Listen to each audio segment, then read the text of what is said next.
Je suis tombé sur un post de blog intéressant, on va le lire ensemble et dites-moi ce que vous en pensez en commentaire. Alors là, c'est une personne qui se pose la question suivante. Est-ce que le fait que votre mari ou votre femme ne parle pas du tout arabe ou un arabe cassé vous pose problème?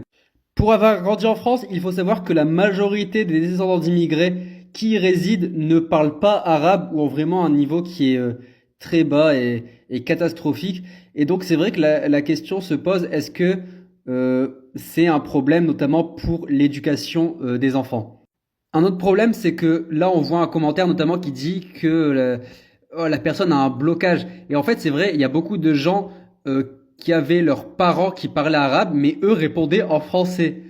Et donc là, aujourd'hui, ils sont totalement perdus et ils ont un blocage psychologique qui fait qu'ils ne peuvent pas parler arabe.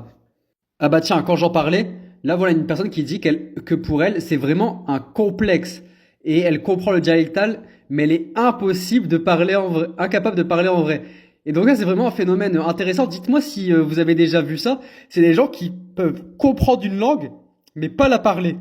Là, une autre personne qui dit que quand elle va au Maroc, elle a carrément peur de se retrouver toute seule et dans une situation où elle ne comprendrait pas les personnes.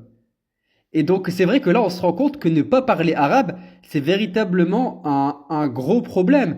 Et là on parle de situations un peu futiles, par exemple quand on part en vacances, mais ça a des répercussions qui sont plus grandes sur l'éducation des enfants, sur son rapport à la religion. Donc c'est vrai que c'est un problème. Mais il faut savoir qu'en restant en France et dans des pays non arabophones, il est très difficile de préserver sa langue.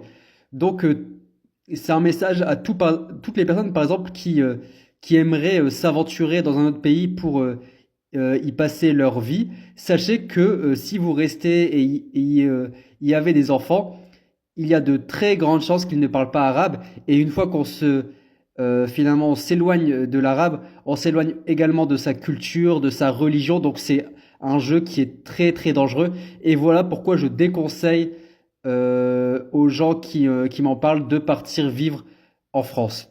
Dites-moi ce que vous en pensez en commentaire et je réagirai à vos réponses. Allez, bye, à très vite.